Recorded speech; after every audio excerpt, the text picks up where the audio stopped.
My husband became misogynistic 3 months after the wedding. So yeah, turns out my husband is broke and misogynistic. Fun combo. I figured it out about 3 months after we got married, aka once the ink on the marriage certificate dried and the mask hit the floor. Picture this, I walk in from work and this man is sprawled on the couch, feet up, watching sports like he pays the bills. Without even looking away from the TV, he goes, "Hey, bring me dinner." For context, we met in college. Back then he was normal. We split bills, took turns paying, and he treated me like an actual human being. But the second we said I do, it was like a firmware update installed, straight from the 1950s. Suddenly his minimum wage gas station job was real work, and my nursing career, apparently just a cute little hobby. He'd whinge about how exhausting his shift was, standing around selling smokes and energy drinks while I was pulling 12-hour hospital shifts, dealing with actual life or death situations. One night I got home around midnight after covering for a coworker. My feet were screaming, my soul had left my body, and all I wanted was a shower and bed. This man is sitting there in his gas station uniform,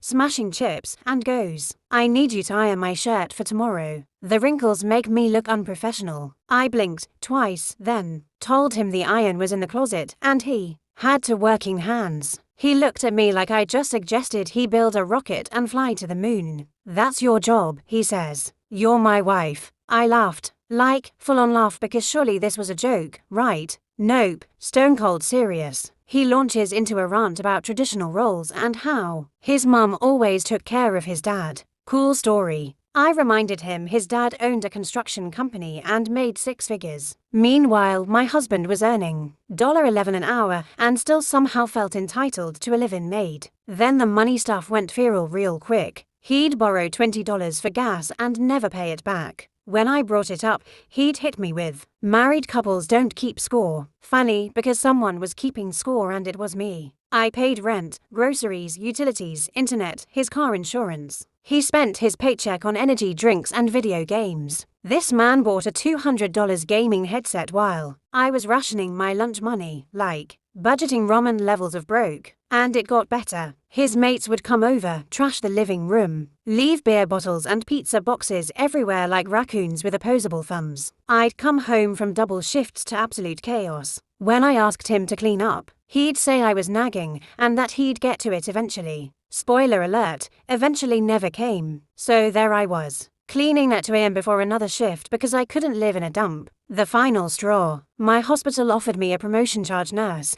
with a solid raise. I was over the moon. Exhausted, yes, but proud as hell.